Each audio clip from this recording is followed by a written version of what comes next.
And welcome back to another episode of TED Talk Stamps. Today I want to take a deep dive into the Scott Catalogue and show you how to get the most use out of it.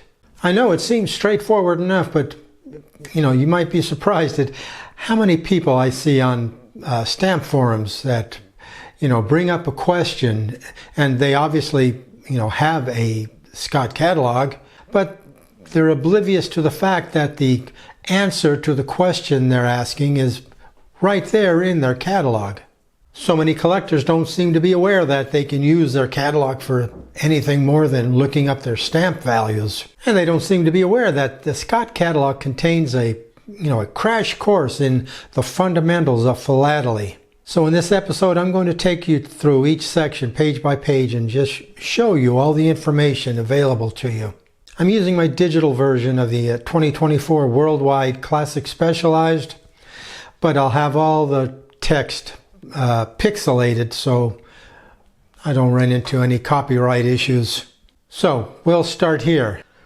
At the beginning of the catalog, right after the editor's letter and the acknowledgments, we come to a list of expertising services. If you ever need authentication or expertising of your stamps, you're probably already aware of the major ones like the American Philatelic Society Expertising Service, the Philatelic Foundation, the Royal Philatelic Society of London. But here you'll also find many more services specializing in specific fields or countries. For example, for Japan, there's the International Society of Japanese Philately Expertising Service. There's also the Civil War Philatelic Society Authentication Service, and the Victor Green Philatelic Research Foundation, just to name a few. After that, you can find 4 full pages of listings of general and specialized philatelic societies, either specific to certain countries, for example, the India Study Circle, the Channel Islands Specialist Society, or the International Society of Guatemala Collectors. Or you can find topical and specialized collecting areas such as the Errors, Freaks, and Oddities Collectors Club or the Captain Cook Society. Then we come to some important pages on catalog values, grading, and condition. Grading and condition are 2 different factors which go into determining the value of a stamp.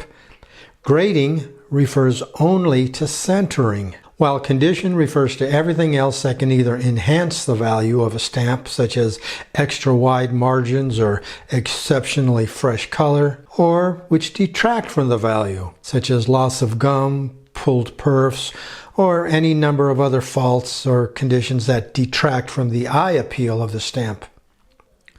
It's important for collectors to understand that Scott Catalogue values are valid only for stamps in the grade of very fine centering and in sound condition with no faults like tears or thins or heavily inked or smeared cancellations. As a visual aid, the catalog includes 7 pages illustrating the centering and the margin widths for 3 grades of stamps, from fine to very fine, and then extra fine. Now that 7 pages is in the Classic Specialized. I believe the standard catalog only gives you 2 pages. After the grading illustrations comes a table illustrating the different levels of gum condition, from mint never hinged through 4 other levels of unused, and then no gum. It's worth noting too that Scott only uses the term mint with never hinged stamps. As the term mint refers to post office fresh, anything less than never hinged should be called unused.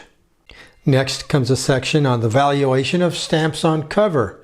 They explain what constitutes a cover and how to value a cover with 2 or more different stamps on it. They cover condition factors and how certain postal markings and other things can enhance the value of a cover. In the next section, they explain their decision-making process when determining what stamps should and should not get listed. Generally speaking, only stamps which were officially produced and made available to the general public are listed.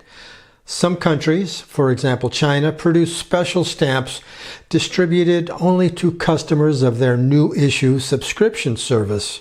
They were not made available to the general public. Then they go into how subsequent reprintings of an issue are determined worthy of a, new separate stamp listing.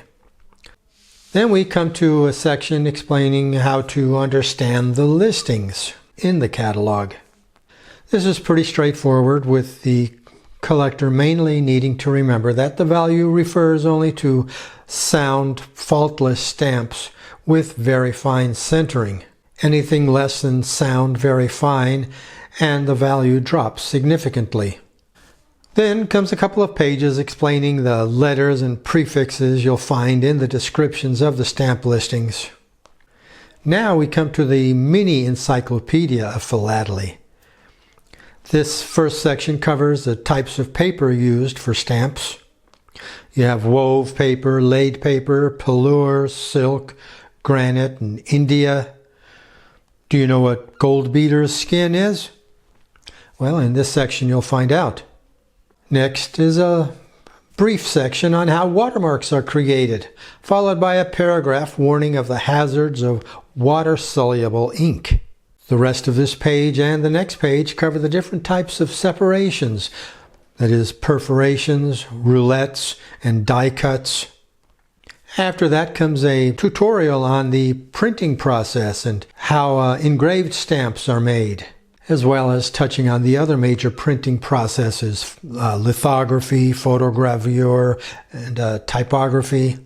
Then there's a few words on the different types of gum you'll encounter, the subject of official reprints and reissues, along with remainders and CTOs.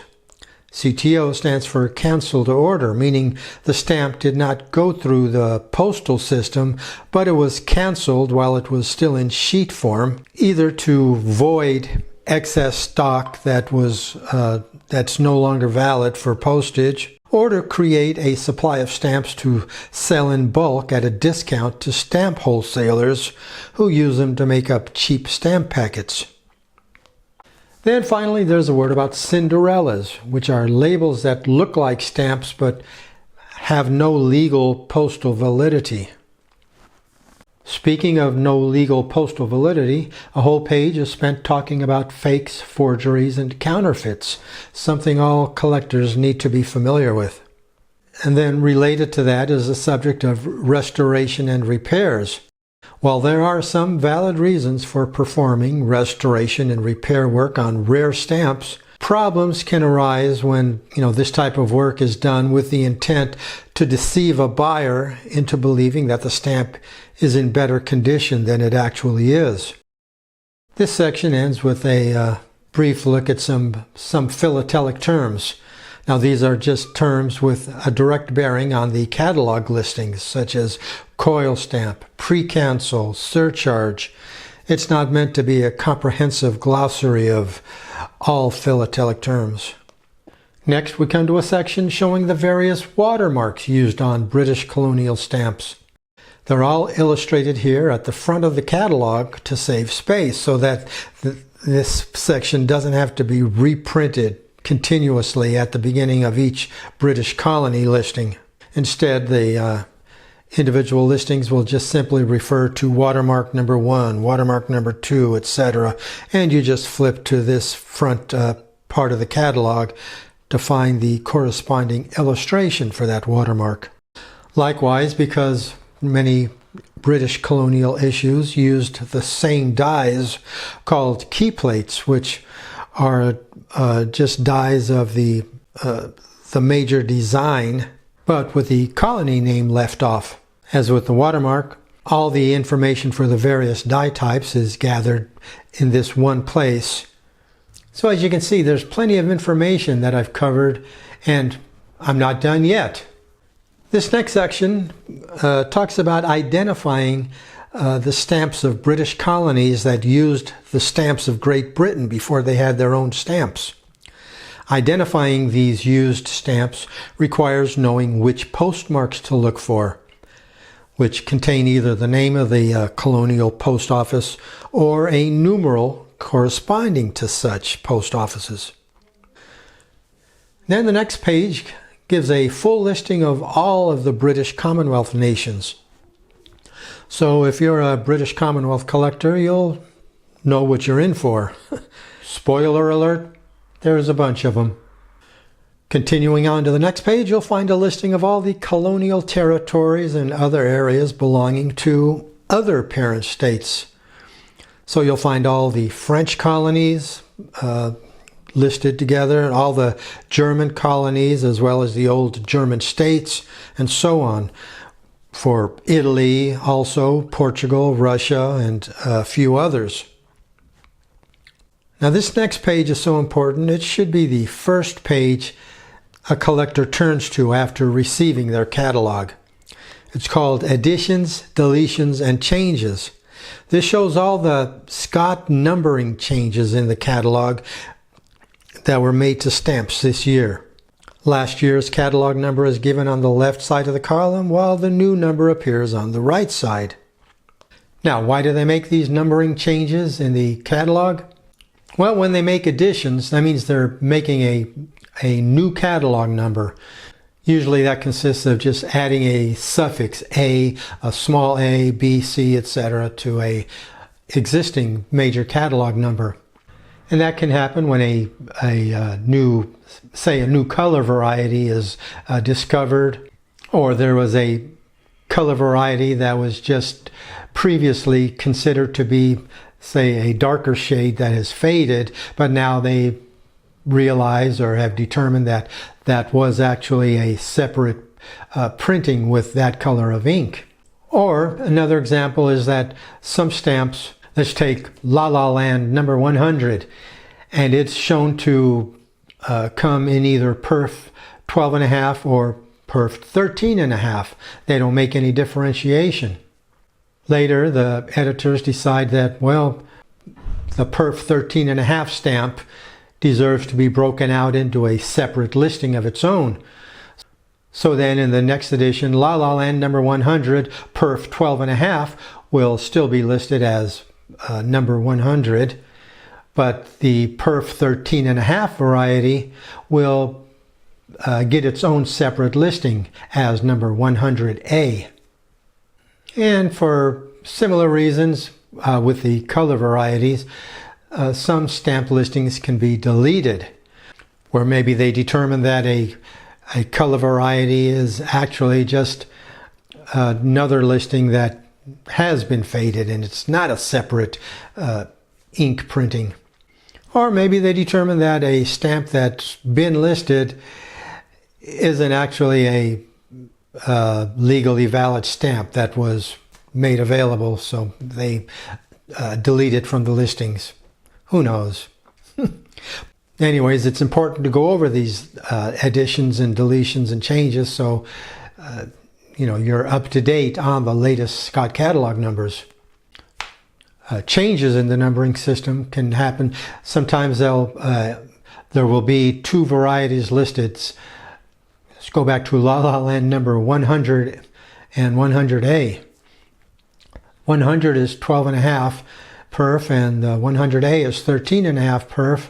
Well, usually the major number, that is the number that does not have an A or B after it, that's usually the most common available stamp.